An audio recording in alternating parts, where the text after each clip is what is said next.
Selamat datang semua di acara Mimbar Rakyat, podcast dari Sospol Himpunan Mahasiswa TK Politeknik Negeri Jakarta. Di sini kita sebelumnya perkenalkan, nama saya Akbar dari Sospol Himpunan Mahasiswa Teknik Informatika Politeknik Negeri Jakarta. Di sini gue nggak sendiri, gue bersama dengan teman gue. Boleh diperkenalkan namanya siapa? Oke, thank you Bar. Kali nama gue Ical, gue di sini sebagai CEO host dari podcast Mimbar Rakyat tadi.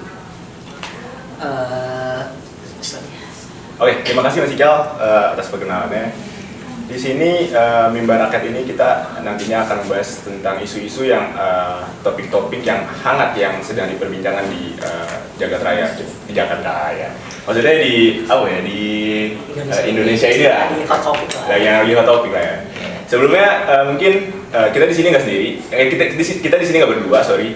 Kita di sini juga menghadirkan narasumber dari tempat yang memang udah berpengalaman di bidang yang isu-isu nanti yang kita bahas ya. Yeah. Mungkin sebelumnya Bung boleh dikenalkan dulu namanya siapa, dari mana? Oke, teman-teman terima kasih. Tadi sama siapa, Mas Akbar?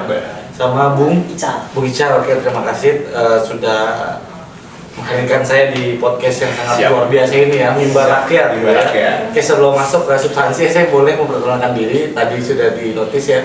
Perkenalkan, nama saya Tegar Afriansa. Kebetulan saya sekarang menjabat sebagai Ketua Umum Liga Mahasiswa Indonesia untuk Demokrasi atau LMID, Eksekutif Nasional Liga Mahasiswa Indonesia untuk Demokrasi, LMID. Nah, kebetulan menjabat sekarang. Iya, jadi Ketua Umum. Baru kemarin terpilih. Baru kemarin? Iya, di Kongres 11 2024. Baru banget ya? Iya, baru banget 2004 akhir. Iya. Kalau boleh tahu LMID ini bergeraknya organisasi di bidang apa ya? Oke, kalau LMID ini kan dia bergerak di bidang kemahasiswaan ya, organisasi mahasiswa yang memiliki tingkatan struktur dari tingkat nasional sampai tingkat fakultas begitu. Yeah. Dan kami memiliki concern isu di pendidikan, politik dan demokrasi gitu. Jadi bukan hanya soal demokrasi, politik, tapi juga soal isu pendidikan begitu. Tapi berdirinya kami memang lahir dari perdebatan panjang soal transisi pemerintahan dari era Orde Baru sampai pasca reformasi. Jadi kami berdiri ini atas perdebatan panjang soal pemerintahan selepas Orde Baru. Gitu. Jadi kami memang didirikan semangat anti militerisme begitu.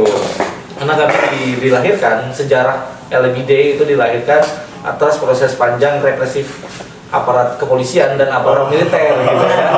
Banyak. Berarti cocok banget nih sama isu yang akan kita bahas nantinya ya. Sebelumnya tadi gue ngebahas mahasiswa. Oke, iya. Mahasiswa apa? Aku kebetulan baru lulus kemarin. Baru lulus juga. Selamat. Terima kasih. Lulus sampai kedua. Iya. Hadiah lulus. Hadiah baru naik banget, berarti masih hangat lah ya. Sangat, semoga juga kedepannya juga hangat terus gitu ya. Semoga amanah ya. Amanah. Yang penting jangan kayak yang di atas saja. Waduh, itu saya nggak mau komentar. Oke. Komen ya. Saya nggak mau komentar. Saya nggak terlalu mau banyak komentar. Sebelumnya mungkin di sini saya akan memperkenalkan isu kita pada kesempatan kali ini. Kita akan membahas isu tentang peran kemiliteran di pemerintahan. Betul. Yang pertama mungkin apakah saya bertanya, Bung tahu nggak sih sejarahnya militer masuk ke pemerintahan Indonesia itu seperti apa? Oke, sebenarnya secara historikal ya, bagaimana kemudian militer ya dulu namanya ABRI, Angkatan Bersenjata Republik Indonesia. Gitu. Memang ABRI ini didirikan pada saat kekuasaan Orde Lama, kekuasaannya Soekarno. Iya, ABRI itu sudah didirikan. Nah, kemudian pada saat Soekarno turun, naiklah kekuasaannya Soeharto yang disebut sebagai rezim otoritarian, rezim diktator selama 32 tahun berkuasa. Lama ya? Lama sekali. 32 tahun tuh, Bung. Saya udah ini tuh kalau udah lulus kuliah. Kalau misalkan saya udah lahir di situ. Bung mungkin bisa punya anak kali. Iya, betul. Nah, 32 tahun tuh Orde Baru berkuasa. Siapa sih yang menjaga kekuasaan Orde Baru ini sampai 32 tahun tuh berkuasa? Kira-kira siapa ya, Bung? Nah, kira-kira karena backgroundnya Soeharto tuh siapa sih? Backgroundnya Soeharto. Berarti kuncinya di backgroundnya Soeharto. Backgroundnya Soeharto. Kita mulai dengan keywordnya, backgroundnya Soeharto. Backgroundnya Soeharto itu kan militer, dia jenderal. Beberapa majalah-majalah terkenal dan internasional. Oke Bung, mungkin tadi Bung udah nyebutin kuncinya itu ada di backgroundnya Soeharto. Mungkin boleh diceritakan Bung, backgroundnya Soeharto ini seperti apa? Iya, sebenarnya backgroundnya Soeharto itu kan beberapa majalah-majalah tuh menamakan dia sebagai the smiling general, general yang suka tersenyum. Tapi kita tahu lah ya, ada maksud di balik senyum manisnya Soeharto gitu. Maksud di balik itu ya kan. Ada repelita rencana pembantaian 5 tahun. Pembantaian? Sebenarnya rencana pembangunan 5 tahun. Cuma banyak diplesetin gitu ya. Jadi rencana pembantaian 5 tahun. Karena dia bervol kan, vol 1, vol 2, vol 3 gitu realitanya. Nah, itu yang kemudian bisa mengawal kekuasaan Orde Baru bertahan sampai 32 tahun, sampai dituntut sampai masyarakat muak gitu ya melihat Joko Soeharto nggak turun-turun nih gitu. Sampai akhirnya kita yang menurunkan. Sampai akhirnya gerakan mahasiswa, gerakan rakyat yang menurunkan gitu. Nah, selain itu juga sebenarnya ada beberapa potensi kenapa selain tadi ya sikapnya Soeharto itu dijaga oleh parlemen. Nah, parlemen kita itu diisi oleh 100 kursi tentara. Buset. Parlemen kita? Parlemen 100 kursi? 100 kursi. Nggak kebanyakan tuh. Waduh, pengen misalnya ada 380 kursi di DPR diisi sama, wah, udah sepertiganya tuh. tentara 100 bos. Udah sepertiganya. Ngapain aja mereka? Habis tuh sama tentara tuh. Habis sama tentara. Nah, ini yang kemudian mengakibatkan kekuasaan Soeharto langgeng tuh ya kan. Nah, selain itu juga ada fusi-fusi partai. Fusi partai. Kayak Golkar. Golkar tuh bahkan bukan partai dia. Dia hanya sekber golongan. Sekber golongan? Iya, golongan-golongan yang bersepakat dengan platformnya Golkar. Dia bukan partai. Gitu. Saya baru tahu nih. Iya, partai itu hanya ada 2. Ketika fusi-fusi terjadi pada saat Orde Lama turun, Orde Baru naik, terjadi fusi-fusi partai. Iya, Partai Nasionalis dia bergabung dengan PDI. Ya, partai yang berbasis Islam dia bergabung ke P3. Nah, golongan-golongan yang berada di pemerintahan dia bergabung ke Golkar. Gitu. Jadi itu sejarahnya. Makanya kemudian bertahanlah sampai 32 tahun berkuasa. Itu awal masuknya militer. Betul. Selain itu juga tadi dibentuk untuk menjaga kekuasaan mereka itu mereka membentuk satu keamanan teritorial yang disebut sebagai Kodim, Korami, gitu. Kalau yang sekarang kita rasakan di mahasiswa apa? Di mahasiswa mereka juga memberikan komando teritorial untuk menjaga supaya mahasiswanya tidak memiliki nalar kritis. Supaya tidak memiliki nalar kritis. Betul. Perlu digarisbawahi. Supaya tidak memiliki nalar kritis. Betul. Siapakah dia yang menjaga kekuasaannya Soeharto di dalam kampus? Yaitu Resimen Mahasiswa. Menwa itu lahir atas ketakutan Soeharto ketika terdapat protes yang dilakukan oleh gerakan mahasiswa. Gitu. Kalau Bung kenal Malapetaka 15 Januari yang menolak kedatangan Perdana Menteri Jepang karena tumbuhnya investasi ya kan. Karena di zaman Soeharto memulai keran investasi, membuka ruang kepada negara-negara yang adidaya ya untuk melakukan penetrasi kapitalnya. Ya kan? Begitu. Nah, jadi muncullah penolakan terhadap gerakan mahasiswa. Muncullah penolakan dari gerakan mahasiswa terhadap kekuasaannya Soeharto di tahun 74. Iya, malari gitulah, Malapetaka 15 Januari. Gitu.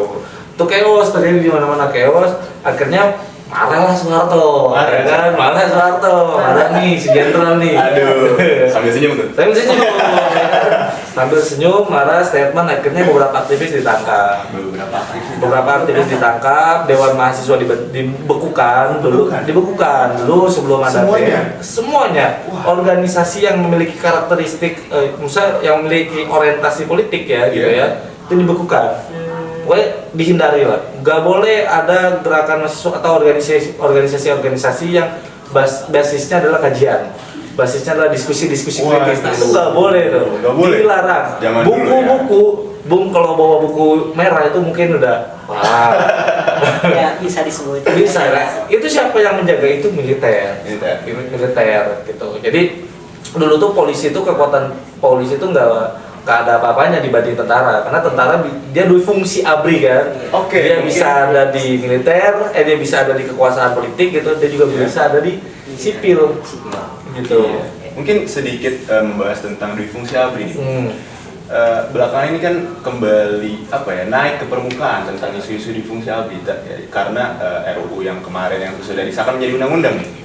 Mungkin bisa dibahas sedikit, bisa diceritakan kenapa sih RUU ini, apa sih ancamannya bagi masyarakat kita, bagi masyarakat sipil sekarang? Ya. Jadi sebenarnya kalau kita bicara soal undang-undang TNI ya dan dampaknya, kita lihat ada dua aspek sebenarnya. Kalau kita melihat kebijakan itu kan ada dua aspek. Ada formilnya, ada substansinya, ya kan? Formilnya itu kan bagaimana cara penyusunannya. Nah, substansinya adalah isi dari undang-undang tersebut gitu. Nah, yang perlu di highlight itu kan pertama adalah cara penyusunannya. Kalau cara penyusunannya tidak transparan, tidak akuntabel, mana mungkin di dalam substansinya mewakili kepentingan sipil. Betul, mewakili kepentingan rakyat. Memang tidak bisa dipungkiri, memang yang kemarin itu terlalu tergesa-gesa. Betul, terlalu tergesa-gesa karena memang kita tahu lah ya, Bapak itu yang di atas ya, itu ya kan, jenderalnya kan jenderal juga bos. Jangan, wah, iya kayak juga dia senyum terus. mantunya juga kok nggak? saya nggak mau komen Bung. Saya nggak mau komen.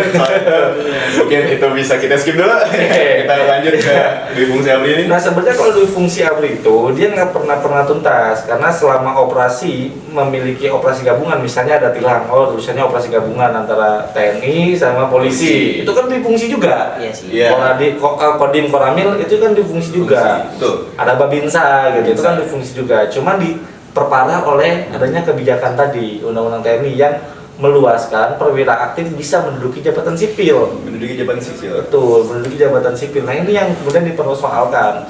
Dan ini substansinya kan. Ini formilnya aja udah cacat, apalagi isinya. Aduh. Sebenarnya memang kalau bisa dibilang kalau memang formilnya aja sudah cacat, memang betul kata Bu. Apalagi substansinya, gitu kan? Substansinya yang karena formilnya sudah dari awal sudah nggak benar. Jadi substansinya ikut-ikutan nggak benar. Betul. Gitu. Karena kan undang-undang itu dia akan menjadi norma yang mengikat masyarakat untuk mematuhi. Iya betul. Ya kan? Undang-undang itu kan dia norma yang akan dipatuhi oleh masyarakat. Nah, maka setiap undang-undang dia harus mewakili kepentingan masyarakat, kepentingan rakyat, ya kan? Maka yang harus dilibatkan adalah partisipasinya lewat formil tadi. Iya, cara penyusunannya harus melibatkan partisipasi masyarakat secara aktif dan masif, bukan hanya ketika draft udah jadi bentuknya sosialisasi. Kalau itu namanya nggak ada keterlibatan masyarakat. Itu hanya sekedar digugur kewajiban anggota dewan aja. Udah diselenggarakan kok sosialisasi kan? Padahal ada yang dinamakan meaningful participation. Jadi partisipasi bermakna tuh. Apa tuh kalau boleh dijelaskan? Nah, partisipasi bermakna itu masyarakat itu dilibatkan setiap step penyusunannya. Setiap step penyusunan. Betul. Dari awal. Dari awal. Karena masyarakat akan terdampak kan tadi. Dia akan menjadi norma akan dipatuhi oleh masyarakat. Akan mengikat lah. Akan mengikat gitu. Maka dia harus melibatkan masyarakat secara aktif, bukan hanya sebatas sosialisasi. Masih draft, yang bentuknya draft nih, ya kan? Nah draft ini dia harus disosialisasikan atau didistribusi gitu ya kan, disebarluaskan untuk didiskusikan gitu. Kalau memang individu terlalu rumit, ada koalisi masyarakat sipil, ya kan? Ada masyarakat sipil yang punya organisasi, libatkan mereka, ya kan? Oh ternyata pasal ini yang perlu dirubah, pasal ini yang perlu dirubah, pasal ini yang perlu dirubah. Karena pasal ini berdampak akan masyarakat luas, berdampak ke kampus, berdampak ke dunia politik kita. Akan mempengaruhi. Ada dampak negatifnya ya? Betul, karena profesionalisme di dalam militer itu harus dijauhkan dari konsep politik gitu. Konsep politik. Betul. Di garis bawah ya harus di underline bahwa profesionalisme militer itu harus dijauhi dari konsep politik. Betul. Karena dia pegang senjata, Bung. Dia pegang senjata, dia dilatih untuk membunuh orang, untuk menjaga kedaulatan negara gitu kan. Dari ancaman negara-negara luar, bukan dari ancaman sipil. Nah, perlu di garis bawah ini. Betul. Bukan dari ancaman sipil, teman-teman. Iya. Ini justru ketika TNI menjaga ruang sipil atau menduduki ruang sipil, maka itu namanya intimidatif secara simbolik gitu. Secara simbolik. Iya, karena dia pakai loreng-loreng yo, ya kan? Udah pakai Pakai senjata, ya kan? Mana-mana bawa sarung beceng. Jadi seolah-olah ini mau menakut-nakuti warga gitu ya, menakuti warga. Ini dalam konsep ruang sipil ya, atau dalam lokus ruang sipil. Tapi bagaimana di dalam kampus? Nah ini kemarin konsolidasi kita di Universitas Indonesia kemarin banget ya, sebelum pengesahan Undang-Undang TNI di Musgiwa, itu didatangin oleh polisi dan oranye. Double itu ya. Double, coklat dan hijau bersatu Nih. Kenapa nih? Waduh, ini menjadi pertanyaan besar nih. Kenapa mereka sudah mulai bersatu nih? Terus kemudian di Udayana. Jadi di Udayana itu intimidasi militer di dalam kampus ya? lewat program. Apa itu? Jadi program pengenalan program-programnya tentara militer gitu. Kan nggak ada hubungan sama mahasiswa. Nah, begitu. Ini yang menjadi catatan penting di dalam kampus tuh, dia harus bebas dari ruang intervensi kekuasaan, termasuk militer. Gitu. Karena di dalam Undang-Undang Perguruan Tinggi, di dalam beberapa kebijakan lainnya mengatur bahwa kampus harus menjadi otonom, ruang eksplorasi pengetahuan tanpa harus diintimidasi dan diintervensi oleh pihak manapun, ya kan? Oleh pihak manapun begitu. Ini Termasuk militer. Termasuk militer. Kayak polisi. Apa itu militer? Jadi kalau dalam konsep hegemoni itu, kalau kawan-kawan baca soal anti-migrasi, negara dengan hegemoni, bahwa negara itu memiliki dua instrumen, gitu. Jadi kalau menggunakan negara adalah kelas gitu ya, jadi negara merupakan dominasi satu kelas tertentu, yaitu kelas yang berkuasa gitu, kelas kapitalis gitu ya kan. Yang didominasi adalah mereka kelas rakyat sipil gitu. Iya, betul. Nah, penjaganya adalah aparatus represif.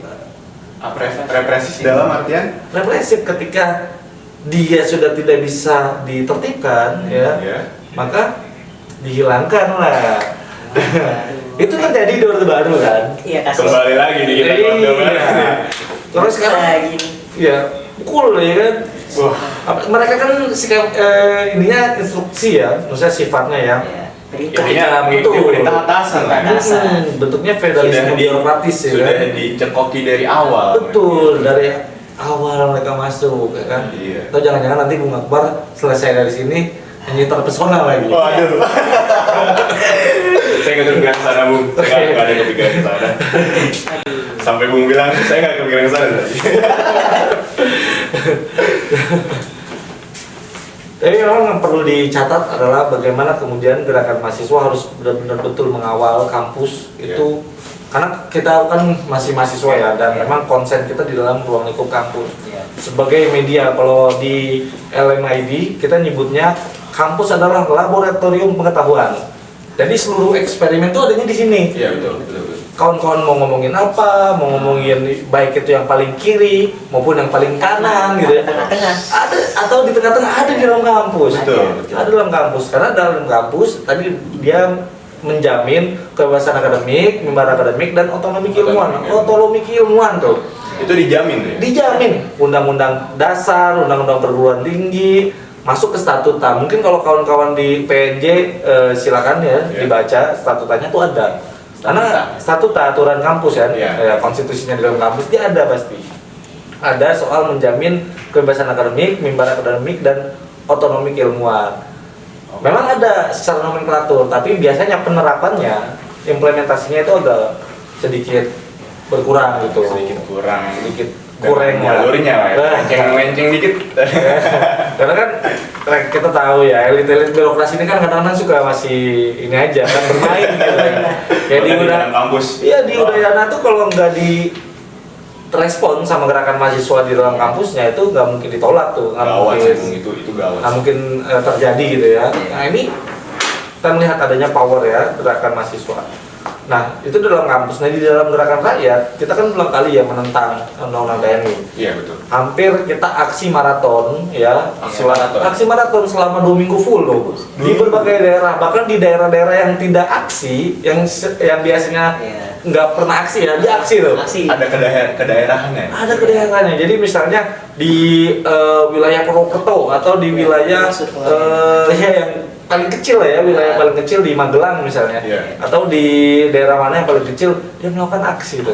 Sampai separah itu. Sampai separah Segawat itu. Segawat itu. Artinya ada urgensi bagi demokrasi kita. Ada ancaman bagi demokrasi kita, sehingga ini bisa menjadi upaya langkah bagaimana kemudian gerakan mahasiswa itu mengawal betul ya bagaimana implementasi undang-undang TNI ini, supaya undang-undang TNI ini tidak berdampak pada gerakan mahasiswa di dalam kampus.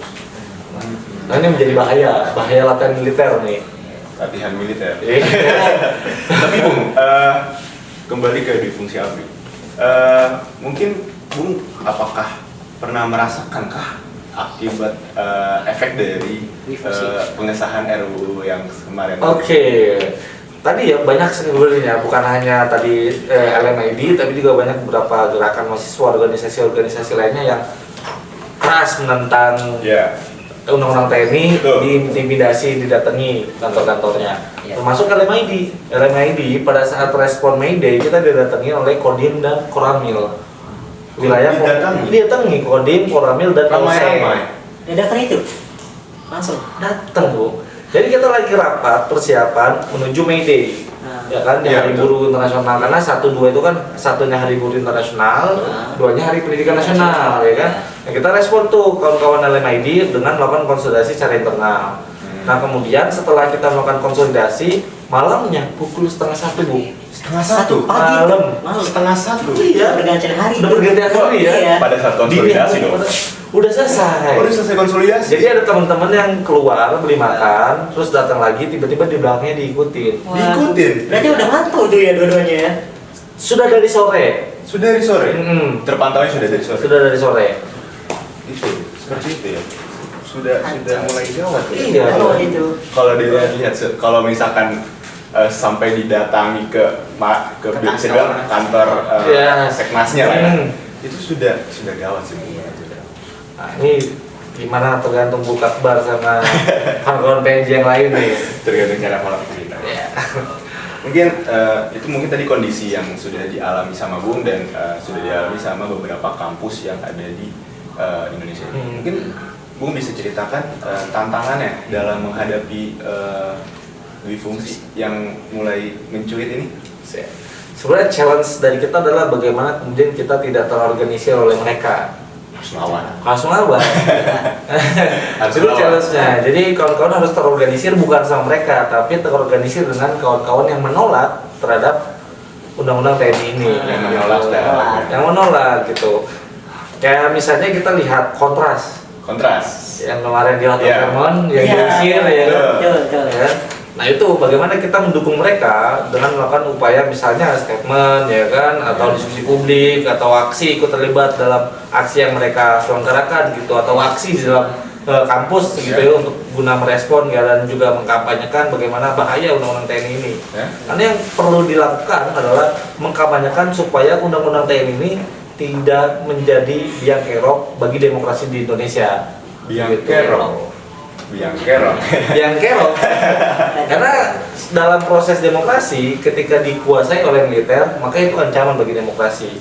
Karena tentara nggak bisa demokrasi. Ketika dirimu berdebat sama tentara nggak mungkin secara rasional akan berdebat denganmu menggunakan teori ini, teori itu. Mereka akan menggunakan tangan mereka untuk memukul dirimu. Dia nggak tahu. Dia nggak tahu. Dia nggak tahu bilang. Sudah dilatih dari sejak awal mereka masuk, ya kan? Mereka kan katanya udah menerima perintah.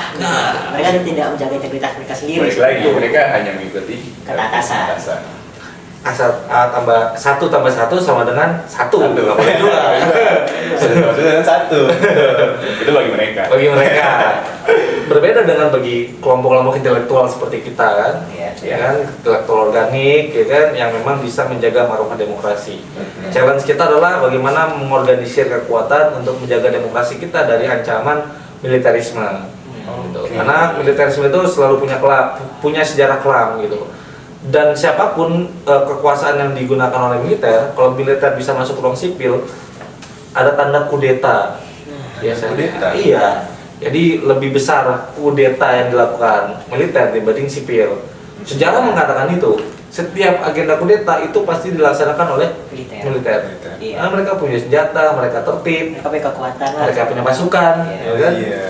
Mereka punya dirimu pakai misalnya aksi kan, jadi mau pakai bom molotov, mereka pakai tank. Wah, kita pakai apa misalnya tali tambang buat narik apa?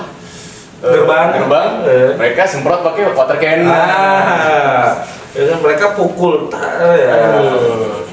Mungkin itu tadi tantangan yang sudah disebutkan. Kalau bagi Bung sendiri nih, mungkin bisa dijelaskan langkah konkret apa sih bagi sebagai warga negara untuk menghadapi, untuk mengatasi dari aksi-aksi yang sudah dilakukan oleh si pihak militer ini, yang seperti yang tadi bilang sudah sampai didatangi ke Seknas, sampai diikuti, sampai mungkin ada yang diintimidasi, ada nggak Bu? Ada Bung, intimidasi versi via telepon ya. Via telepon? Iya. Oh, saya baru dapat kabar nih. Waduh. Di telepon ya kan. Ini maksudnya apa? Ya. Bung sendiri? Oh, Bung sendiri? Intimidasi sampai via telepon, di telepon? Iya. Dapat nomornya dari mana? Militer itu dia punya namanya BAIS, Badan Intelijen Strategis. Jadi memang di dunia serba media sosial ini, di serba digital ini, data kita ada di mereka. Oh iya, Iya betul, sih, betul. iya betul. Semua data kita lagi ngobrol begini kita Sudah ada, udah ada. Sudah ada pegangan mereka. Sudah dipantau kita ini. Sudah dipantau. Jangan-jangan nanti aku pulang di depan langsung ada, woi, habis podcast ya kamu ya, berakyat ya kamu ya, wah. Itu tiba-tiba di depan. Ntar aku langsung ngomong, gak apa-apa saya disuruh sama Bu Akbar. Aduh, jadi saya yang mungkin boleh disebutkan tadi langkah konkret. Langkah konkret ya. Jadi beberapa gerakan itu kemudian mengambil langkah konkret untuk menolak militerisme dan undang-undang TNI dengan cara variasi.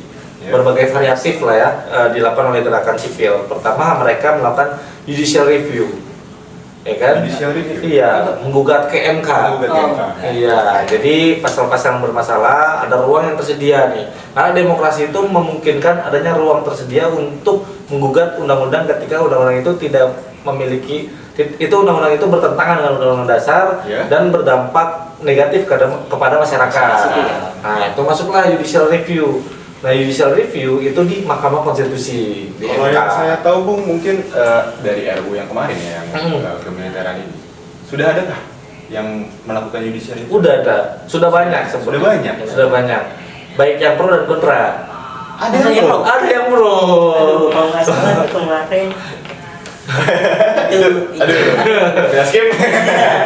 Jadi ada dua yang gugat. Pertama mahasiswa UI ya kan, kedua dari koalisi masyarakat sipil untuk reformasi keamanan, yaitu teman-teman kontra, LBH, terus imparsial dan NGO lainnya. Yang kontra.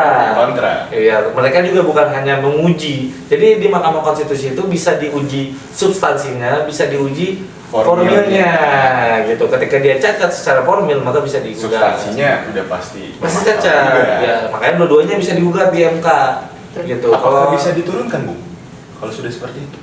Diturunkan apanya? Undang-undang TNI-nya? Entah diturunkan undang-undangnya atau direvisi lagi. Bisa direvisi kecuali kita entahlah ya, kita lihat ke pimpinan ini ya, Mahkamah Konstitusi ya, Soehartoyo dan hakim anggota MK lainnya ya. Kita akan lihat bagaimana keberpihakan dia melihat undang-undang TNI ini. Keberpihakan. Iya, karena masalah kita adalah problemnya kelas. Jadi di mana kelompok-kelompok intelektual, keadilan itu harus datang kepada mereka yang memiliki klasifikasi kelas tertindas gitu, kelas paling bawah gitu. Kelas paling bawah. Dia harus memiliki keberpihakan terhadap mereka yang tidak bisa berbuat apa-apa. Siapa yang tidak bisa berbuat apa-apa? Kelas menengah, kelas paling bawah. Harusnya mereka punya lebih apa ya namanya, ruang lebih untuk yang kelas paling bawah ini. Betul, gitu. Kalau yang ini yang pro ya, kontra ya tadi ya. Nah yang pro ada lagi, yang pro mereka datang dari kelompok akademisi dari Universitas Pertahanan. Universitas Pertahanan. Yang kita tahu kan yang Unhan kan ini yang apa ya, sempat dipuja-puja Unhan tuh gini-gini. Yang dulu pernah diduduki sama presiden sekarang. Jadi kalau Unhan itu dibawa Kemenhan. Kemenhan tuh dulu siapa sih? Ini Balik hipotesis lagi. aja. Balik lagi. Berarti memang ya sudah seperti yang dibilang di awal ya. Mengikuti arahan atasan. Steve Curry juga lumayan strategi dia sebenarnya. Strateginya si itunya. Kenapa tuh? Dia kan ya rakyat. Iya. Dia kan awalnya dari pemerintahan nih. Iya. Pemerintahan selesai terus dia ubah ke univnya buat bagian apa intelektual dia sendiri. Iya. Bahas senjatanya dia sebenarnya akhirnya masuk ke dengan cara politik dia masuk ke presiden kan. Dengan berbagai cara kan, dengan nyatuin si polisi dan tentara tuh ingat banget kita, dan akhirnya menjabat. Menjabat. Jadi di situ langkah strategis dia tuh gila juga sebenarnya. Jadi Bisa dari dibilang- kecil dari dia awal banget dia udah nonton nih jalan-jalannya gitu loh. Udah siapin rencana. Udah siap rencana intinya. Udah siap langkah-langkah 1000 2000. Karena ini bicaranya 357 juta masyarakat Indonesia. Iya, betul. Nah, maka dia harus punya step yang bisa Strategi yang sampai puncaknya gitu. dan sampai sekarang sudah sampai puncak. Iya, kejadian sekarang. Kejadian sekarang. Iya. Oke, mungkin dari Bung sendiri nih, pandangan batas sehat antar peran militer. Ya. Batasnya peran militer ini tentu di sipil ya. Kita bicara tentang sipil. Batasnya peran kemiliteran ini bagi masyarakat sipil, apakah ada menurut Bung sendiri batasannya seperti apa? Ya. Sebenarnya tadi udah aku spill di atas di sebelumnya ya, karena memang batasan militer itu profesionalismenya diukur ketika mereka menjauhkan hal-hal yang sifatnya politis. Iya. Gitu. Karena politik itu dia kan mempengaruhi sipil. Maka ketika militer ada di dalam ruang politik, maka itu akan mengancam kehidupan sipil. Mengancam. Begitu. Ancaman bagi kehidupan sipil. Kita tahu 32 tahun Orde Baru di bawah kaki tangan militer itu mengakibatkan banyak orang hilang, banyak tragedi Yang sampai sekarang belum diusut tuntas. Iya. Kita masih dalam rangka Mei melawan nih. Jadi ada ya Mei lah, rentetan Mei. Tapi banyak beberapa tragedi-tragedi yang akhirnya sampai sekarang belum diusut tuntas. Bahkan beberapa aktor-aktornya duduk dengan nyaman di bangku kekuasaan. Di bangku kekuasaan Iya. banyak ya. Banyak, Pasti. Nggak cuma 1-2 orang. banyak. Bahkan satu motor, Itu mobil, 2 mobil. mobil, 3 ton, 4 30 ton. ton. Lagi ramai soal militer. Nah itu sebenarnya profesionalisme militer itu ukurannya ketika mereka menjauhkan diri dari hal politik. Itu batasannya. Batasannya, Batas karena bare minimum ya? betul. Atau maksimum? Dari maksimum. Dari maksimum. Dari maksimum. Karena dia nggak boleh ikut campur dalam urusan politik. Oke. Urusan militer adalah menjaga kedaulatan negara dari ancaman negara luar. Iya. Iya, betul. Gitu kan, dia menjaga di pangkalan Itu tugas militer. utamanya mereka. Tugas utama mereka gitu. Jangan suruh mereka matok lahan petani gitu. Waduh. Iya kan? Petani apa nih? Petani yang kerang itu? Yang di laut itu? Jangan kemudian TNI jaganya di toko-toko perusahaan milik kapitalis. Nah, Aduh, ada tuh seperti itu. ada kan? Banyak Bung. Kalau Bung lihat nih ada tentara-tentara yang apa ya, tentara komersil lah kalau saya sebutnya. Tentara komersil. Jadi mereka disewa untuk Disewa. menjaga toko ini, menjaga toko ini. Itu nggak boleh itu Bung. Tapi menurut Bung sendiri tentang tentara komersil, pandangan Bung sendiri tentang tentara, bisa dibilang tentara bayaran, apakah itu menyalah tugas mereka sebagai baris terdepan keamanan Iya. bagi negara kita? Aku tanya Bung, menurut Bung menyalahi aturan nggak? Kalau menurut saya, justru itu jelas-jelas menyalahi aturan. Betul. Karena tugas tupoksinya utamanya tentara ini bukan di situ, bukan untuk menjaga toko-toko orang-orang yang punya uang, orang-orang yang membayar mereka, tapi itu untuk menjaga keamanan negara, menjaga kedaulatan negara. Menurut Bung sendiri? Betul, dia harus menjaga kedaulatan negara, bahkan kedaulatan rakyatnya itu harus dijaga, gitu. Ketika misalnya, karena kan muncul banyak ini ya jargon-jargon ya, TNI bersama rakyat, Iya. TNI bersama rakyat, TNI kuat, gitu kan. Banyak ya kan jargon-jargon itu muncul, tapi Iya. dalam praktiknya itu nggak ada satupun rakyat yang dijagain oleh mereka. Nggak Kita ada. nggak ada satupun. Kita lihat sengketa-sengketa lahan di berbagai Wilayah. wilayah ya, di berbagai wilayah itu ditangani oleh tentara. Bahkan pernah satu kejadian di tahun 2019 petani di Pundarejo itu dipukulin sama TNI karena menjaga tanahnya dari dipukul, Bung. ditindas Bung, dipukul bapak-bapak orang tua mempertahankan tanahnya dipukul sama orang yang berotot bersenjata yang memang dilatih untuk jadi mesin pembunuh gitu. Mesin pembunuh digaris bawahi mesin pembunuh. Agak ngeri, Bu. Oke, Bu, mungkin boleh dibahas sedikit nih, Bu, tentang tupoksinya tentara nih, sebagai implementasi jadi dari batasan tentara ini. Tadi sedikit disinggung tupoksi itu sebenarnya mereka untuk menjaga kedaulatan negara dan juga menjaga kedaulatan rakyatnya. Mungkin boleh dilanjut oleh Budi. Ya, karena tadi ya kan keywordnya ya, kata kuncinya adalah menjaga kedaulatan rakyat dan menjaga kedaulatan negara. Betul. Menjaga ya. Menjaga. Garis bawah ini menjaga. Ya, perlu diambil adalah menjaga tadi. Dia bukan alat negara, tapi dia alat rakyat, gitu ya kan? Iya. Nah, tapi dalam praktiknya, implementasinya kita tahu lah, banyak rakyat yang dipukul, banyak. Jadi, aku pernah kemarin lihat di Lampung ya, tentara jadi backing sabung ayam, terus nembak. Jadi backing? Nembak polisi. Oh, ya itu terjadi, Bu. Terus kemudian di mana namanya di Tangerang, TNI ngambil mobil rental gitu, mobil rental, terus ketahuan sama orang rentalnya, pemilik rentalnya dibunuh pemilik rentalnya. Jadi jatuhnya tentara bayaran. Militer komersil. Itu dia keluar dari koridor yang harus dilakukan sama mereka, keluar dari koridor yang harus diyakini sama kelompok militer ini. Itu mungkin sedikit balik ke kita balik sedikit ke bahasan kita yang awal, RUU TNI yang sekarang sudah disahkan menjadi undang-undang nih. Menurut Bung sendiri, RUU TNI ini sebenarnya sebagai bentuk adaptasi kah dari zaman atau sebagai langkah kemunduran? Oke, maka ada dua nih, menarik. Ada dua. Saya bikin dua opsi. Adaptasi zaman atau langkah mundur ya. Kalau saya secara pribadi ya melihatnya bahwa dan mewakili organisasi ya, secara pribadi dan mewakili organisasi bahwa RUU TNI ini disahkan adalah langkah mundur. Gitu. Karena kenapa kami secara organisasi menilai bahwa RUU TNI ini sebagai langkah mundur, karena organisasi kami didirikan atas darah Orde Baru. Banyak senior-senior ya dari LMID banyak yang diculik, hilang dan tidak kembali. Banyak senior-senior. Ada yang diculik kembali tapi trust issue. Aduh, sampai ya trauma yang berlebihan, over traumatik gitu. Traumatik. Dan banyak jadi langkah mundur karena kenapa kalau diadaptasi zaman kita tidak akan melewati fase di mana 32 tahun Orde Baru berkuasa. Kalau misalkan memang itu sebagai adaptasi zaman sangat lanjut sampai sekarang. Betul, itu bisa disimpulkan bahwa ini sebagai langkah mundur.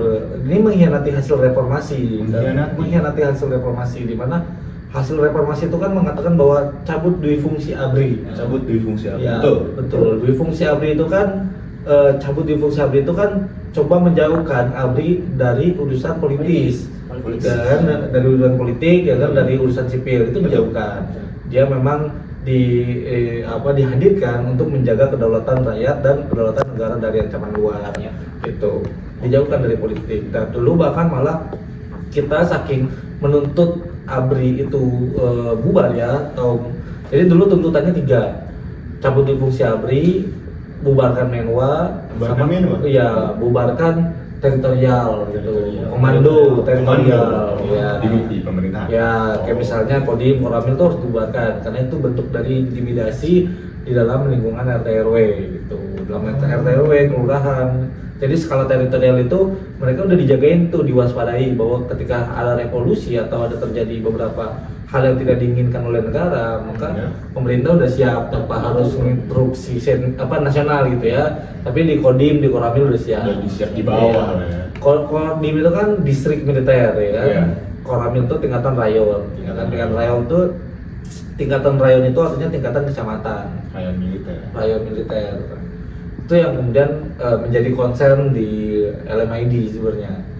Concern. Iya, waktu di masa-masa awal pembentukan. pembentukan LMID. LMID itu. Karena kan waktu di reformasi kita melihat udah terbuka nih keran demokrasi, partai udah mulai banyak. Terus ABRI 100% kursi di parlemen udah mulai dihapus gitu ya, di amandemen. Itu udah mulai kelihatan reformasi. Ternyata di tahun 2025 terulang nih. Balik lagi. Flashback gitu. Yang kita khawatirin kan adalah tindakan berlebihan, abuse of power yang dilakukan oleh militer. Iya. Yang kita khawatirkan itu sebenarnya. Itu menjadi kekhawatiran bukan hanya bagi kami secara organisasional, tapi juga bagi masyarakat sipil. Karena kehadiran TNI itu selalu mereduksi kesadaran masyarakat. TNI selalu disayang-sayang ya. Kalian dipuja-puja gitu. Mereka belum tahu bahwa di tingkatan dari paling bawah sampai paling atas itu banyak banget konflik kepentingan yang terjadi. Konflik kepentingan. Menariknya di Tempo tuh pernah bikin satu tagline majalah di mana di situ judulnya adalah Perang Jenderal. Sesama jenderal tuh. Jadi judul artikelnya Tempo. Perang Jenderal. Kalau boleh tahu isinya Apa tuh? Isinya mungkin teman-teman bisa baca. kita eksklusif gitu. Iya. Iya. Kita menghargai jasanya Tempo ya Mas Bagja, Francisca gitu ya yang kemarin di teror ya kepala. Kita lihat tuh ya kan, hanya Tempo yang tidak diundang pada saat pimpinan redaksi diundang ke Hambalang. Iya. Kenapa tuh? Ya, karena terlalu kritis dari dulu. Karena terlalu kritis.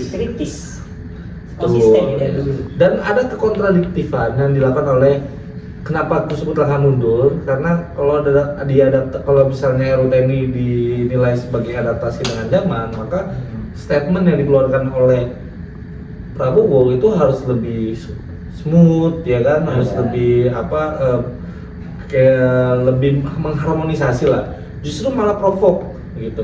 Provok. Jadi waktu di Hambalang dia ngomong bahwa banyak aksi-aksi yang ditunggangi sama asing. Aksi yang ditunggangi sama asing. Iya. Asing. Iya, jadi selama aksi RUU TNI, penolakan RUU TNI itu dianggap bahwa ini ada agenda asing. Iya. Yang bilang langsung. Iya. Kalau kata orang-orang di dalam lingkungan mereka, dia sebutnya adalah bapak. Kita ngomong bapak ya. Gak perlu, kita ngomongnya Prabowo langsung, tegas. Agak dari sini. Tapi jujur ya, saya juga nonton tuh yang wawancara 3 jam ya? 3 jam, saya nonton 3 jam walaupun nggak sehari. Saya nonton berulang-ulang. Nonton berulang-ulang, mendengarkan kata Prabowo yang berulang-ulang juga. Dan setelah saya pelajari itu isinya itu aja sebenarnya, nggak ada langkah konkretnya mungkin. Itu tentang wawancara yang kemarin 3 jam itu. Oke. Mungkin terima kasih Wung sudah hadir di sini sebagai narasumber kita untuk membahas tentang isu-isu yang kemarin ini, yang khususnya RUU TNI peran militer ini ya. Mungkin teman-teman terima kasih sudah menyaksikan podcast Mimbar Rakyat ini. Ditunggu untuk volume kedua, selanjutnya nanti kita akan update lagi tentang isu-isu yang akan kita bahas, yang mungkin nantinya isu-isu yang baru-baru terjadi nanti akan kita bahas di volume kedua nanti, dan volume selanjutnya justru tentu. Mungkin sekian dari kami. Mimbar Rakyat akan selalu astagfirullah, akan update, akan selalu. Terima kasih teman-teman sudah menyaksikan Mimbar Rakyat. Gua sama Ical pamit undur diri. Salam politik Indonesia. Salam Sospol Himatik. Iya, Sospol Himatik. Kita di sini udah nama Sospol Himatik. Oke, Sospol Himatik. Sospol Himatik. Salam Sospol Himatik. Terima kasih. Wassalamualaikum warahmatullahi wabarakatuh.